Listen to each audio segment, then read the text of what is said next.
year for the stock.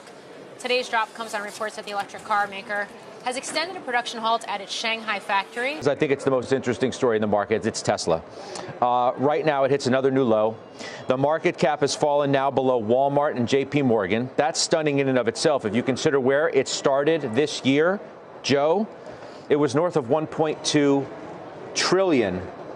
Okay? Now, it is, as I look at it now, it is like $355 billion. Still some time before the opening bell, so let's get a dive into some of the hot tickers that are trending this morning. We're going to start with Tesla. The stock is down about 5%, as you can see there. That's after the EV maker announced they have suspended production at its Shanghai plant due to a wave of COVID-19 cases among its workers. And Yahoo Finance's Praz Subramanian is here tracking the story, joins us live now on set. Praz, what are the details here? Because we had the zero COVID reaction from the government, and now we have the opposite of it. Yeah, so they were going to shut down for Christmas break anyway for a few days, and they extended the shutdown by a day. And apparently Reuters and the Journal reporting that's because they had a wave of COVID infections at their factory, but also their suppliers. So they extended that break for a day. Traditionally, they don't actually take off probably that much time during the holidays, but now they are because of, demand slowing down in China. They actually have increased production at the plant, so they're actually more productive there, so they don't need to be on a lot of those days. I know we're going to come up with NIO, but I think NIO is a big reason why a lot of the shares of these EV makers are down today. Well, and just quickly, I want to say it also feels like that people are at this point looking for excuses to sell Tesla maybe into the end of the stock has just had such a terrible 2022. Yeah, and you have tax loss selling season and all that stuff happening right now. I mean, look, it's down 5% today. People are talking about $100 as support. I mean, it's wild how deep the sell-off has been this month in Tesla in particular. So for sure, this is a stock trending in the wrong direction. Welcome back. Tesla shares down another 5% in the pre-market, on pace for the worst ever year for the stock. Today's drop comes on reports that the electric car maker has extended a production halt at its Shanghai factory. Joining us now with more is Craig Irwin of Roth Capital. Craig, good to have you on. You got a neutral rating, $85 price target. Walk me through, I guess, your take on Tesla, which seems pretty bearish. Yeah, we've been consistent on this one over the last, 18 months, 2 years.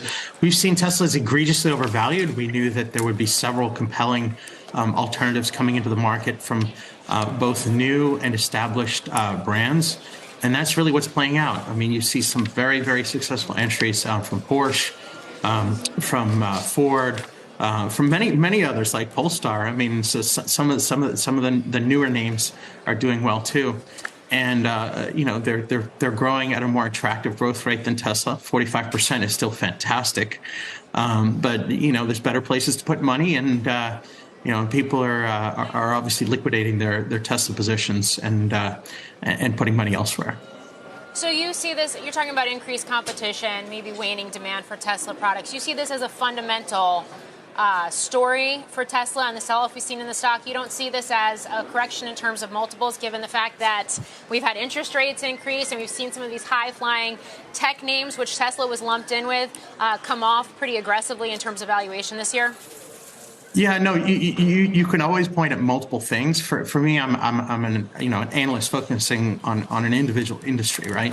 So when I saw Tesla as valued at a multiple of the rest of the automotive sector combined, that I called egregiously overvalued. So yes, you could point to interest rates, you can point to short-term economic conditions, and a variety of other things, like COVID, for example, and the COVID enforcement in China. But the reality is that others are doing a good job too. Tesla blazed the way.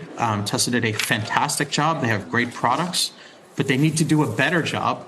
They need to hurry up and do things like get the mini car and bite the bullet, build that factory in India, put a battery factory in India, and dominate that market as well.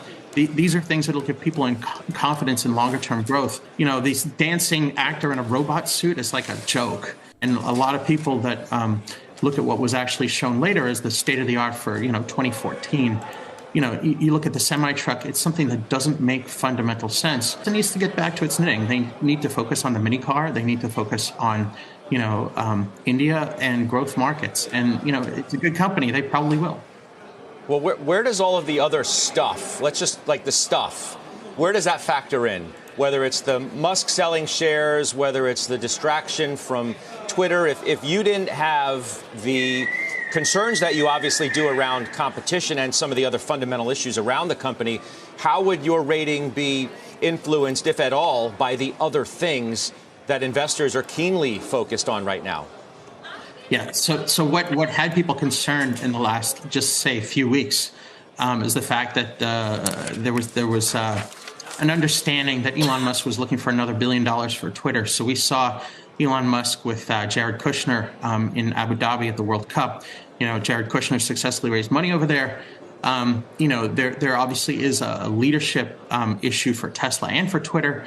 I think from a trading perspective, probably one of the best catalysts for anyone long Tesla would be if someone like Jack Dorsey or Dick Costolo was to go back to Twitter, because then people would expect that Elon would refocus his attention back on Tesla. My friends that are sort of in that little ecosystem say that Mr. Musk is very concerned about the stock price. Obviously, we did see him say that he's not going to be selling stock for the same period of time. But I think he really needs to focus on operations, focus on giving us great cars. He's done a good job so far. 45% growth, pretty impressive. It's just overvalued. We're doing it now because I think it's the most interesting story in the market. It's Tesla. Right now, it hits another new low. The market cap has fallen now below Walmart and JP Morgan. That's stunning in and of itself. If you consider where it started this year, Joe, it was north of $1.2 trillion. Okay? Now, it is, as I look at it now, it is like $355 billion. That, to me, is emblematic of the story of the year in the stock market itself for stocks like that. Without question. The beginning of the downfall for Tesla was in early April when Elon Musk announced the stake in Twitter. At that point, the stock was 10% higher on the year. Not 10% higher than where it is now. 10% higher in the green. The year. In the green. For the year. Subsequent to that, in 4 separate stock sales, Elon Musk has sold $23 billion worth of stock. Now, he's tried to defend the stock. He has split the stock. He has dangled a stock buyback. He has said he will no longer be the CEO of Twitter. He's attempted everything he possibly can. What he cannot do is he cannot defend against the massive ownership that existed in this company.